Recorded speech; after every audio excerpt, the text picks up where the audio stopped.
Hola familia, buenas tardes. Bueno, pues vamos ya rápido a terminar con estas cápsulas de finanzas. Hoy es la última cápsula que tenemos. Yo creo que estas cápsulas han sido de mucha bendición. Si tú tuviste oportunidad de verlas todas y las pones en práctica, yo creo que Dios puede hacer mucho en tu vida financiera para que logremos alcanzar esa libertad financiera que todos, estoy seguro que anhelamos. Entonces, si te faltó alguna, todas estas enseñanzas están en el canal de YouTube. Tú puedes ahí verlas desde la primera hasta la última. Y si te faltó alguna, si tienes algo que repasar, lo puedes estar checando. Y si tienes alguna duda, estamos para servirte. Entonces, hoy vamos a cerrar con broche de oro. La cápsula del día de hoy se llama Aprendamos a estar contentos. Aprendamos a estar contentos. Entonces, eso es lo que Dios quiere para nuestra vida financiera. ¿Sí? Él quiere que estemos contentos con lo que tenemos. ¿Qué es lo que está determinando tu felicidad?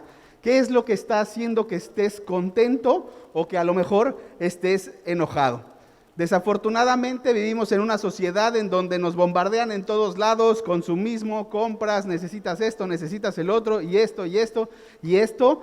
Entonces debemos de entender bien cuál debe de ser la actitud correcta que tomamos frente a las posesiones materiales. Y vamos a ver dos temas o dos rubros importantes. El primero de ellos es los peligros de las riquezas. Y estos vienen en esta laminita, los peligros de las riquezas. Y el primero que viene ahí es que hay o puede llegar a haber división entre familias. Yo creo que todos conocemos por ahí alguna historia, si no es propia, es de algún conocido, en donde las familias terminan peleándose a causa de dinero. Si porque le prestó, porque le pagó, porque no le pagó. Razones hay un montón. Pero desafortunadamente este es un problema y un peligro de las riquezas, que el amor al dinero es la raíz de todos los males. Eso dice la palabra de Dios.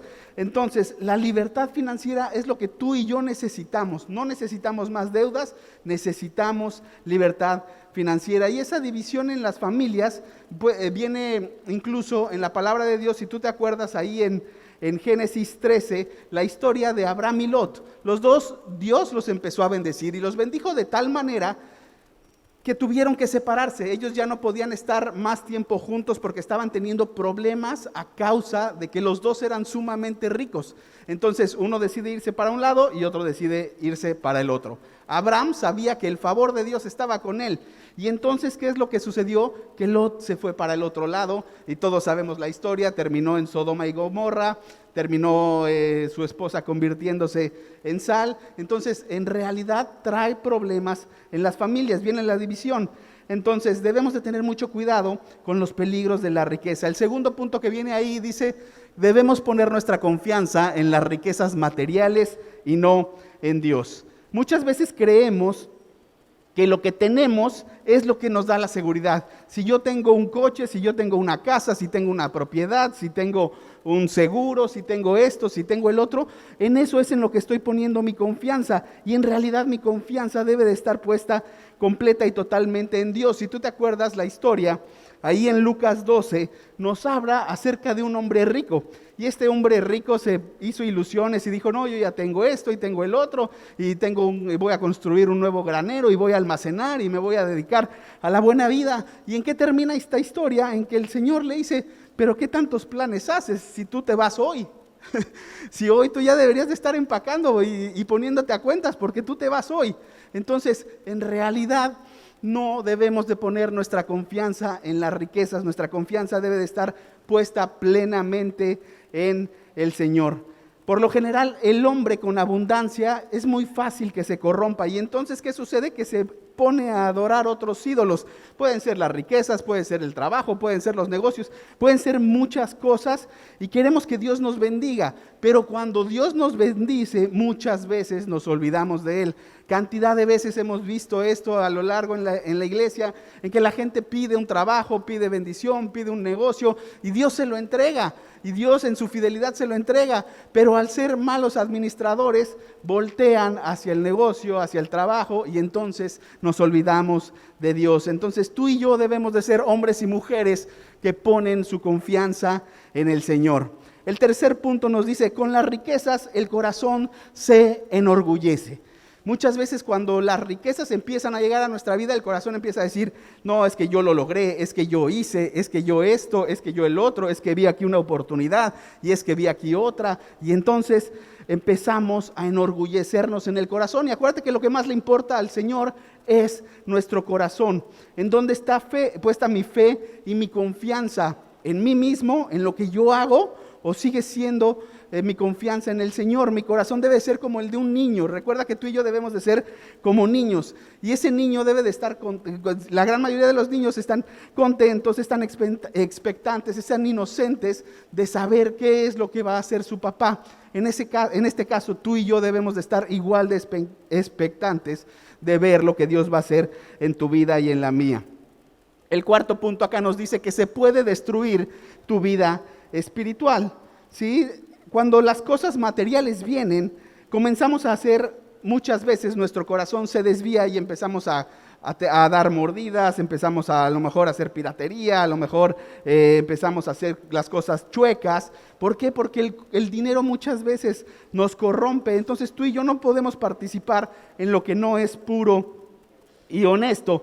En las bienaventuranzas, ahí en Mateo 5, nos dice, bienaventurados los de limpio corazón, porque ellos verán a Dios. Entonces estamos viendo que la maldad endurece nuestro corazón. El dinero, recuerda que no es malo, sino cómo lo estamos manejando y cómo el dinero nos está manejando a nosotros. Entonces puede llegar a haber un momento en que incluso se destruya nuestra vida espiritual. Y ahorita que estaba terminando de repasar el tema, me acordaba de un amigo que servía al Señor, tenía un llamado y servía y demás, y Dios lo empezó a prosperar mucho en su negocio, mucho.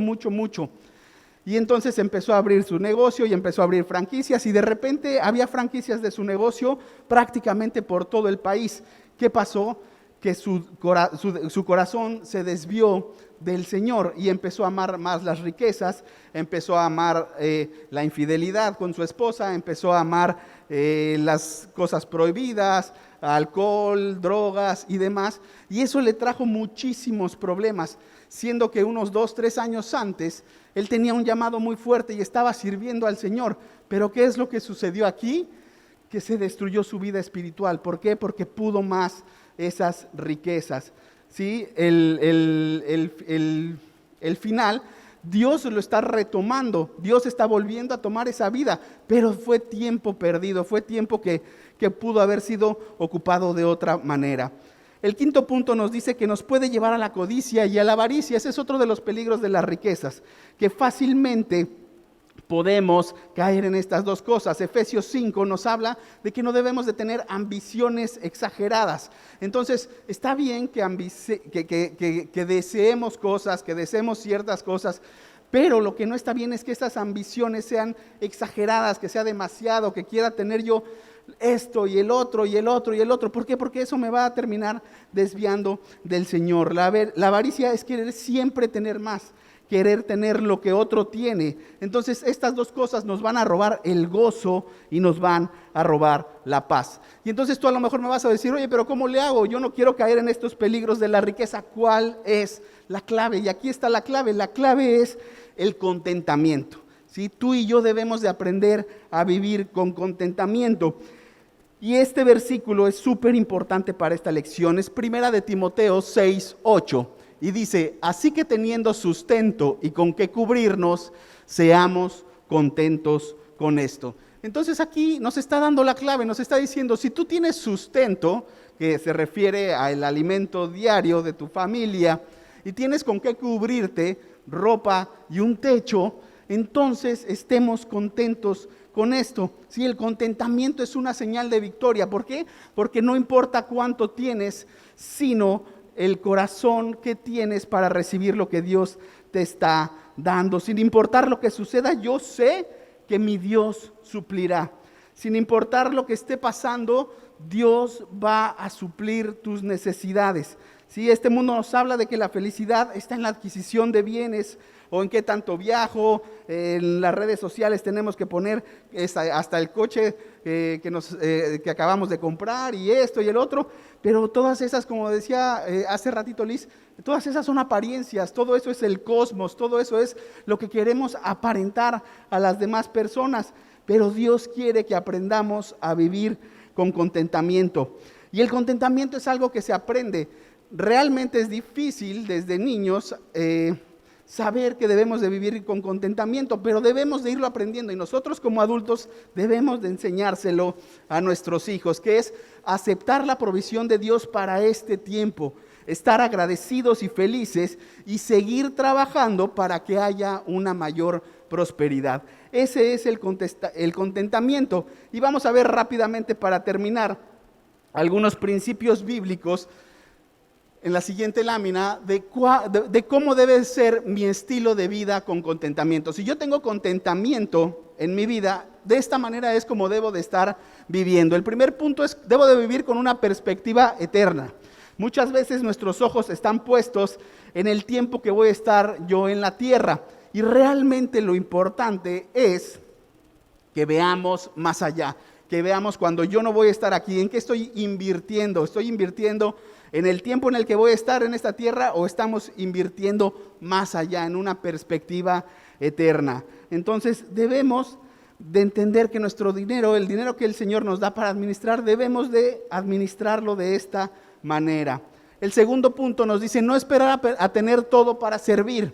Tú y yo como hijos de Dios estamos o debemos de estar hechos para servir allá afuera, para servir aquí adentro, para servir a tu familia, para servir a tus empleados, para servir a tus compañeros de trabajo. Debemos de estar hechos para servir. Entonces no te esperes, porque es un pretexto de que, no, sí, es que yo sí, pastor, con mucho gusto, yo le ayudo, nada más déjeme, tengo mi casa, nada más déjeme, tengo mi coche, nada más déjeme, tengo esto o el otro. Entonces no te esperes a tenerlo todo para servir, empieza sirviendo y Dios te va a ir añadiendo. El tercer punto dice, no malgastemos lo que Dios nos ha dado. Dios nos ha dado un montón de cosas. Dios nos ha dado talentos, Dios nos ha dado tiempo, Dios nos ha dado salvación.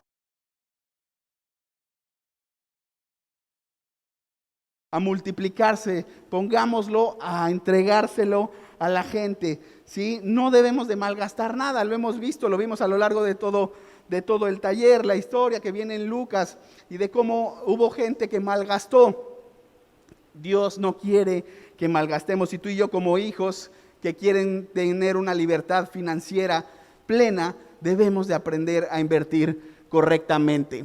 El cuarto punto, no determine su nivel de vida comparándose con los demás. Como te comentaba, es muy fácil en este tiempo compararnos. Y es que esta persona hizo esto, y es que se fue a este lugar de viaje, y es que se compró este nuevo coche, y es que ahora está aquí, y es que ahora está allá. ¿Por qué? Porque estamos viviendo en esa falsedad que nos presentan las redes sociales. Entonces, no se trata de determinar mi vida comparándola con la de los demás, sino con la de Cristo. Como comentaba ahorita Liz, debemos de estar comparándonos con Jesús, debemos de estar haciendo lo que Jesús hizo, debemos de estar haciendo lo que el Hijo hace. Entonces debemos de determinar nuestra vida con eso. El siguiente punto dice, disfrute libremente lo que gasta. Este es un punto que a mí en lo personal me llamó mucho la atención, porque muchas veces logramos obtener las cosas y no queremos ni siquiera usarlas, ¿no? Entonces, por ejemplo, en la semana Dios nos bendijo con ciertas cosas económicas, y entonces yo como que no lo quería usar. ¿Para qué? Para que no se gastara. Y entonces Dios me dijo, ¿de qué hablas? Te lo di para que lo uses, no te lo di para que lo tengas ahí guardado, no te lo di para que no se ensucie, no te lo di para nada más que para que lo disfrutes y lo utilices. Entonces yo creo que esto es clarísimo. Cuando tú vayas a gastar, disfruta lo que Dios te ha dado y aprende a recibirlo de parte del Señor. El siguiente punto dice, procure que su estilo de vida no lastime a otras personas. Muchas veces vemos la necesidad y no podemos y no hacemos nada al respecto y me venía mucho a la mente una empresa en la cual trabajé hace muchos años, en que la empresa iba mal, la empresa realmente iba mal y los empleados ya estaban empezando a sufrir estragos, les bajaron los sueldos y empezaron a hacer ahí muchas cosas, empezaron a correr a varias personas, pero los dueños no bajaron su nivel de vida, no bajaron su estatus, incluso ni siquiera vivían en el país, vivían fuera. Entonces imagínate tú que una persona viene a México, hacía negocios de lunes a jueves y el viernes se tomaba su avión para regresar a Estados Unidos a vivir la vida cómoda. Entonces me llamaba mucho la atención cómo no nos damos cuenta de cómo estamos invirtiendo el dinero. Entonces procure que su estilo de vida no lastime a otras personas. El séptimo dice, todas las necesidades dentro del cuerpo de Cristo deben satisfacerse igualmente. Entonces tú y yo debemos de estar atentos a las necesidades. Si todos nosotros somos un cuerpo, entonces debemos de estar atendiendo, debemos de estar viendo que si yo soy pie izquierdo, que el pie derecho esté bien, que la mano izquierda esté bien, que el brazo, que la cabeza, que todo esté bien. Entonces debemos de estar atentos a las necesidades del cuerpo de Cristo. ¿Para qué? Para que en el momento en el que Dios ponga algo en tu corazón, lleguemos y apoyemos, lleguemos y demos. Tenemos tanto tiempo ya, más de año y medio casi, entregando estas despensas. ¿Por qué? Porque sabemos y entendemos como iglesia qué es lo que Dios quiere. Estamos viendo que hay gente en necesidad, estamos viendo que hay gente que sigue sin trabajo, estamos viendo que hay gente que sigue con sueldos recortados, hay mucha necesidad. Entonces yo no me puedo quedar con los brazos cruzados, yo tengo que, como hijo de Dios, ponerme a dar generosamente. Y el último punto que viene ahí dice, no tome la forma de este mundo, busque la dirección de Dios.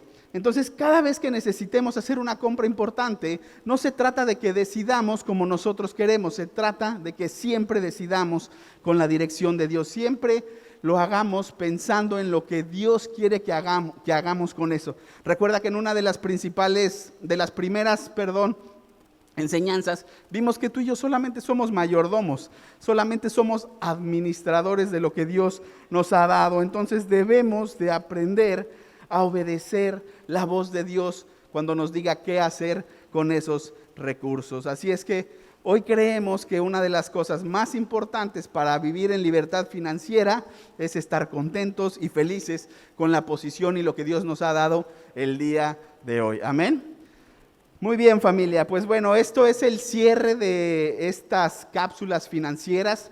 Esperamos que hayan sido de bendición y vamos a orar. Padre, te damos gracias, Señor, por tu palabra, te damos gracias por cada conferencista, Señor, que nos estuvo apoyando en este tiempo. Señor, bendecimos su vida, Señor, bendecimos la palabra de Dios que vino a través de cada uno de nosotros, Señor, y sabemos que no cayó en tierra seca, Señor. Hoy declaramos y creemos que tú estás trayendo una libertad financiera para tu iglesia, para tu cuerpo, para tus hijos, en el poderoso nombre de Cristo Jesús, Señor. Hoy te pedimos sabiduría de lo alto, que tú seas el que nos enseña a cuidar las finanzas, Señor, el que nos enseña a multiplicarlas, el que nos enseña a invertirlas en el poderoso nombre de Cristo Jesús. Creemos en milagros que tú vas a estar haciendo en cada persona que escuchó estos temas, que los vieron por internet o presencialmente, Señor. Hoy bendecimos cada una de estas personas y de estas familias, no solamente en esta generación, sino sus siguientes generaciones, en el poderoso nombre de Cristo Jesús. Amén y amén.